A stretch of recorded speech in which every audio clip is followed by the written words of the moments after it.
Hello, hello! Welcome to this week's installment of Tarot Every Which Way Food. This week we're going to be talking about the Emperor and we're going to be making maple bacon delight. So I hope everybody's excited for what we're going to be eating. I know I am. How could anybody not be excited about bacon? You could make this with, vegetarian bacon seitan, but it really is much better if you do eat meat to make it with real bacon. If you like turkey bacon, you can make it with turkey bacon, but this is definitely an over-the-top creation that I'm so excited to share with you guys today. Okay, so we're going to talk a little bit about the Emperor.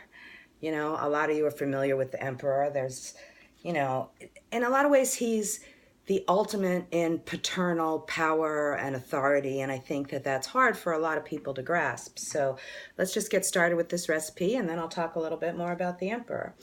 What you're going to need is a tube of crescent rolls.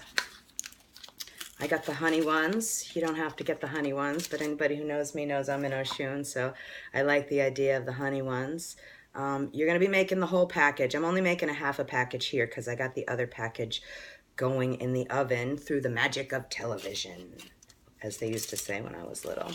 So you're going to take the crescent rolls and roll it out, and you're going to fill it up on a cookie sheet. Sort of overlap it, join the edges, so that you're going to make a big rectangle or a big square, depending on how many you're making, but you can see. All right, then the first thing you're going to do is get a 1/4 cup of maple syrup.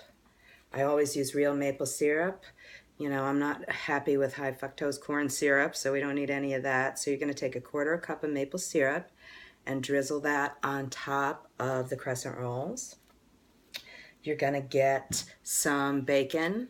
I used a pound of bacon to 1 can of crescent rolls. You're going to break it up into little teeny pieces. I definitely feel powerful breaking up this bacon. I can tell you, it reminds me of Robert De Niro in that scene in Angel Heart where he's rolling the egg. But yes, you're going to rip it up into little teeny pieces. It's so hard not to eat it. And you're going to put it on top of the maple syrup and the crescent rolls. Just spread it out. Make sure it's all even. Get all the corners. You don't want anything to be missing in this. But yeah, it doesn't have to be uniform, obviously. You're not going to get uniform when you're crumpling up bits of bacon. So, when I was thinking about what to make for the Emperor, I thought about it for a hot minute, and then bacon just came to me because, people do crazy things for bacon. You could even almost have a religion devoted to bacon, I think, honestly. So it really fits well in the whole, I think, power dynamic and authority dynamic that we're looking at when we're working with the Emperor card. For me, it's hard sometimes to work with the Emperor card because I didn't have the best relationship in the world with my father. So, and I think that's the same story that a lot of people have out there. So coming in touch with this kind of masculine energy, if we look at gods, the Emperor is associated with Neptune and Poseidon and Osiris and all of these kind of really powerful male images.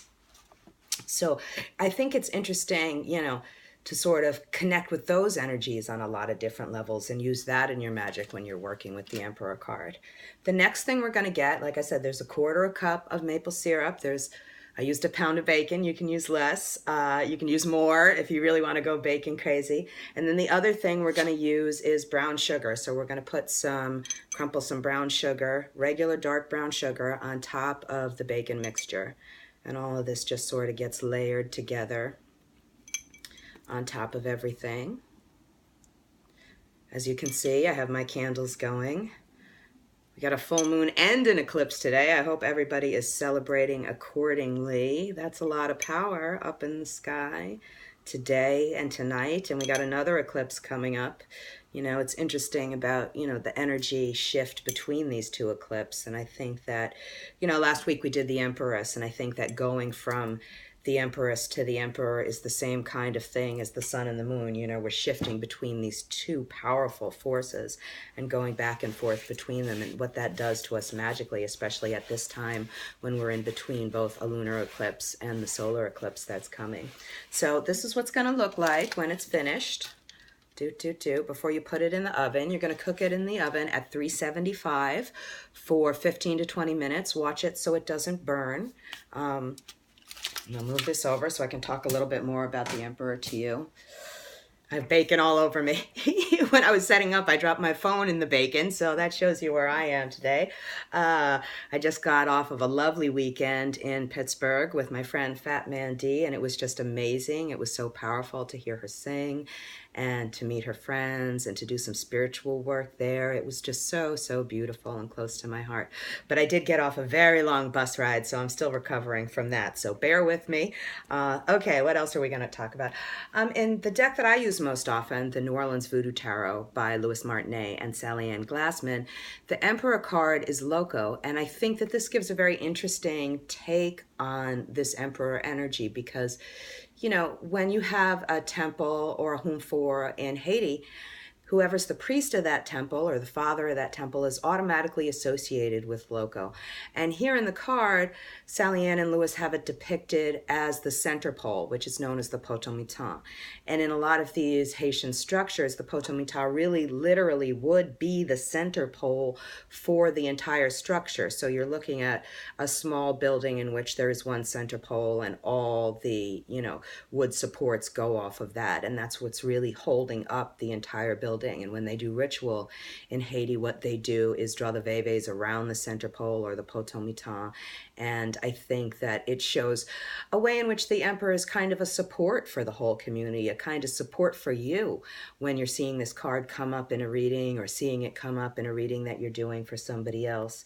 I think that that's a very interesting way of looking at it. You can go and find the Veve for the emperor. I'm really fond of Milo Rigaud's Veve book, which you can find online or you can purchase a copy of it. I don't get a kickback. Milo Rigaud's been dead for a long time, but I do think it's interesting to see some of the Veves and how those ritual ground drawings of Loco can be connected to the energy that is the Emperor and Loco. Okay, the other deck I have for you here tonight is the Wild Unknown Tarot, which, as everybody knows, is one of my favorite tarot decks. And I think it's interesting, especially tonight, because she's got this little, whoops, I'm backwards. She's got this little teeny eclipse up in the corner. So I think that's, again, another way we can think about, you know, obviously you've got the Emperor card as being a tree, which to me is very similar to the Loco card that we were just talking about, a support, something that's both grounded and uplifting. I think this is the energy that we're accessing when we access the Emperor energy here. It's opportunity, it's insight, it's goals, it's personal power, it's leadership, it's all of these things all wrapped up into one. If we look at it astrologically, a lot of people associate it with Aries, and many people don't know, but I'm an Aries. That's why I like to start a lot of things. I don't finish a lot of things, but I do start a lot of things. I'm gonna eat some of this bacon. I do start a lot of things. And Aries really has that energy of potential, of possibility, of achievement, of drive, all of those things that are coming together. And that's one of the beautiful things that I really love about the Emperor card. If we're looking at colors, a lot of times the Emperor is associated with red. This is the Thoth deck, the Crowley deck. And he again talks about the Emperor being Aries, this kind of energy of opportunity and pushing through. If we're looking at an archetype for the card, I would definitely talk about something, you know, we mentioned father, that's obviously on the list.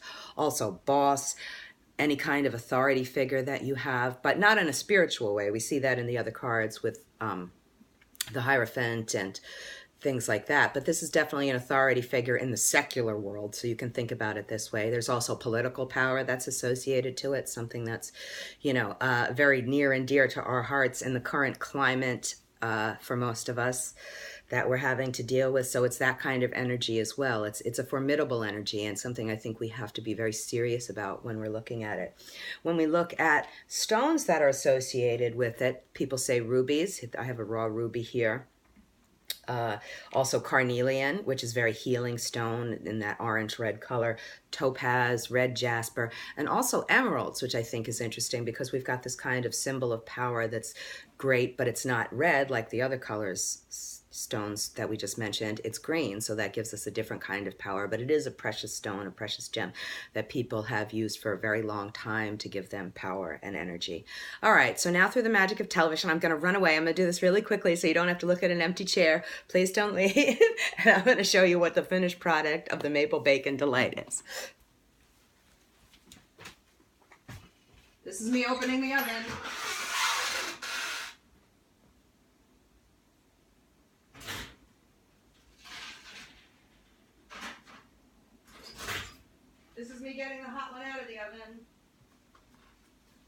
This is me running the hot one back to the camera so you can see it. This is me sitting down and showing you the Maple Bacon Delight. I wish this was like Smell-O-Vision, like John Waters, and I could just stick it up to you and you can eat it. But trust me, this is absolutely, totally delicious. It makes the perfect recipe for the Emperor and getting in touch with things that are really and truly powerful, both for mind, body, and spirit. So tune in next week, everybody. We're going to keep doing this. I'm going to try to go back to a Sunday night if I'm not traveling or exhausted at 7 p.m. But just check my Facebook page or my Facebook author page, and you'll be able to find out where we're going to be. I would like to give a special mention. I would love to see everybody Saturday, August 12th, here in Brooklyn at Tarot Society, because I will be teaching my Tarot Every Which Way class in person, so everybody can come and eat these delicious recipes. You can check on the Tarot Society's Facebook page for information about that. You can check on the Tarot Society website, or you can check on my website, lilithdorsey.com, for that and other appearances where I may be giving workshops, lectures, and feeding people. So thanks, as always, for watching and listening and paying attention, and I hope everybody has a great night. Thanks. Bye.